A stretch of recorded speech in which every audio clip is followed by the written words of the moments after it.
नमस्कार, न्यूज़डंका में आप सभी का स्वागत है। महाराष्ट्र के इतिहास में 29 जून की तारीख एक इतिहास बन गई।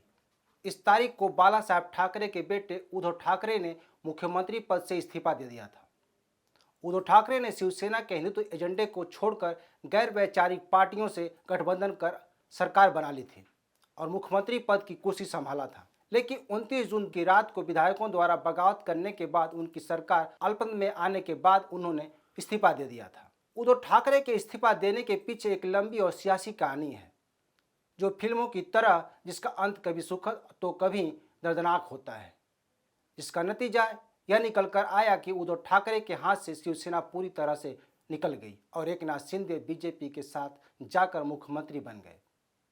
अब सीएम शिंदे एक बार फिर उद्धव ठाकरे को जमीनी स्तर पर मात देने की तैयारी शुरू कर दी है। राजनीतिक जानकार कहते हैं कि उद्धव ठाकरे के खिलाफ बगावत की स्क्रिप्ट 29 जून को विधान परिषद चुनाव के दिन लिखी गई थी, लेकिन ऐसा लगता है कि यह उतना सच नहीं है जितना राजनीतिक विश्लेषक मानते हैं, क्योंकि हाल ही में शिवसेना के मुखपत्र सामना के लिए दिए एक इंटरव्यू में उद्धव ठाकरे ने कहा था कि मेरे बीमार होने पर कुछ लोग मेरे पीठ के पीछे साजिश रच रहे थे। तो साफ है कि उद्धव ठाकरे यह भी जानते होंगे कि यह साजिश क्यों रची जा रही थी और कब से रची जा रही थी, लेकिन उन्होंने इसे रोकने का जोखिम नहीं लिया। उद्धव ठाकरे के बात में कितनी सच्चाई है उद्धव ठाकरे ही बता सकते हैं, पर उद्धव ठाकरे की यह थ्योरी उनके ही खिलाफ है। लेकिन अपनी गणित कहती है कि शिवसेना का अस्तित्व उसी दिन खतरे में पड़ गया था जब उद्धव ठाकरे ने 2019 के विधानसभा चुनाव के बाद बीजेपी के साथ जाने से इनकार कर दिया था। कांग्रेस और एनसीपी से हाथ मिलाकर महाविकास अघाड़ी की सरकार बना ली थी। इस सरकार को बनाने में शरद पवार और शिवसेना के नेता संजय राउत ने मुख्य भूमिका निभाई थी। इस संबंध में भी हाल में इंटरव्यू में उद्धव ठाकरे कहते हैं कि महाविकास अघाड़ी सरकार बनाना कोई गलती नहीं थी, क्योंकि यहाँ लोगों ने दिल खोल कर स्वागत किया। लेकिन उद्धव ठाकरे ने यह नहीं बताया कि इसके बाद इन दोनों पार्टियों ने शिवसेना के वैचारिक एजेंडे को खत्म कर दिया। विधायकों की मूल आवाज को छीन ली गई। हालात ऐसे हो गए थे कि शिवसेना के विधायक हिंदुत्व के एजेंडे पर अपनी बात कहने से कतराने लगे थे। इस दौरान कई ऐसी घटनाएं हुई जिस पर शिवसेना आक्रामक भूमिका निभा सकती थी, लेकिन तीनों पार्टियों के कॉमन प्रोग्राम ने छीन ली थी। यह बात खुद बागी विधायक कहते रहे। उद्धव ठाकरे मुख्यमंत्री की कुर्सी पर 2 साल 7 माह बैठे रहे, लेकिन 2 साल कोरोना महामारी में निकल गया और यह सरकार कुछ नहीं कर पाई। जो समय मिला उसमें खुद उद्धव ठाकरे की बीमारी ने रही सही कसर पूरी कर दी। आज ठाकरे उन बातों और अपनी गलतियों को दूसरों पर थोपने की कोशिश कर सकते हैं, लेकिन उद्धव ठाकरे का यह कहना कि हम जिस पर विश्वास करते हैं उस पर अंधविश्वास करना लाजमी है, यह उसी तरह है जैसे खुद को आईना दिखाना। इस बात से साफ है कि उद्धव ठाकरे अपनी गलती मानते हुए यह दिखाने की कोशिश की कि हम पाक साफ हैं। लेकिन आज महाराष्ट्र की स्क्रिप्ट मुख्यमंत्री एकनाथ शिंदे लिख रहे हैं। उद्धव ठाकरे के हाथ से शिवसेना पूरी तरह से फिसल चुकी है। आज शिवसेना नेता एकनाथ शिंदे बीजेपी के साथ मिलकर राज्य की सत्ता पर काबिज हैं। इससे पहले चले राजनीतिक उथल पुथल में सभी गवाह हैं।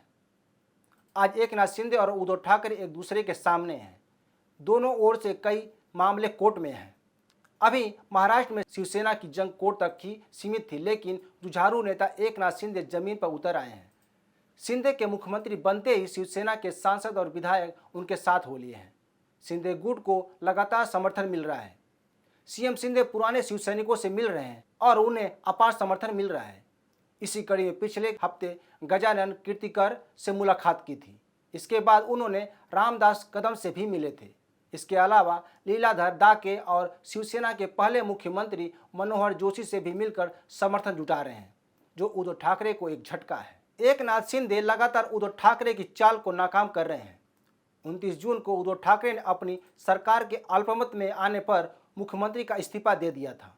उद्धव ठाकरे को इस्तीफा दिए आज 1 माह हो गए हैं। अब आज यानी शुक्रवार से एकनाथ शिंदे 3 जिलों की यात्रा पर हैं। मुख्यमंत्री एकनाथ शिंदे नासिक जिले के मालेगांव में कई परियोजनाओं की शुरुआत करेंगे। दरअसल शिवसेना की टूट के बाद उद्धव ठाकरे नई शिवसेना बनाने की बात कर रहे हैं, जिसके बारे में उन्होंने अपने इंटरव्यू में बागी विधायकों को सड़ा पत्ता बताते हुए कहा था कि ये विद्रोही पेड़ के सड़े पत्तों की तरह हैं और इन्हें बहा दिया जाना चाहिए। ये पेड़ के लिए अच्छा है क्योंकि इसमें नए पत्ते होंगे। बता दें कि इससे पहले भी उद्धव ठाकरे और संजय राउत ने यही बात 1 माह से दोहराते रहे हैं।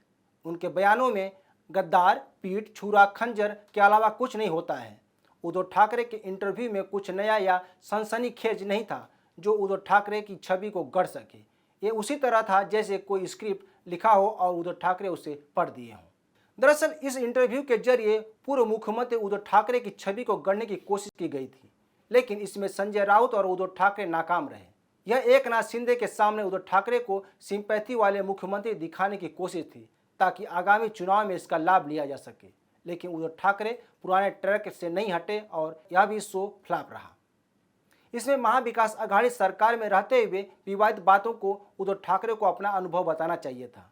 नमाज और हनुमान चालीसा पर कांग्रेस और एनसीपी का क्या रवैया था, इस बात का खुलासा कर उद्धव ठाकरे शायद औरंगाबाद और उस्मानाबाद वाला सिंपैथी पा सकते थे, लेकिन झाड़ पत्ता, खंजर, घात प्रतिघात और पीठ से आगे नहीं निकल पाए। बहरहाल शिवसेना पर उद्धव ठाकरे या एकनाथ शिंदे का कितना हक होगा, अभी यह कह पाना बाकी है। लेकिन सीएम शिंदे वर्तमान में उद्धव ठाकरे के पैरों की जमीन को उखाड़ने की तैयारी शुरू कर दी है। आदित्य ठाकरे द्वारा 3 जिलों में चलाए जा रहे शिव संवाद यात्रा के बाद सीएम शिंदे इन जिलों के दौरे पर हैं। आदित्य ठाकरे नासिक, अहमदनगर, औरंगाबाद जिलों का दौरा कर रहे हैं।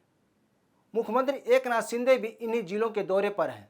29 जुलाई से शुरू हो रहे यात्रा के दौरान सीएम शिंदे नासिक जिले के मालेगांव से कई परियोजनाओं की शुरुआत करेंगे।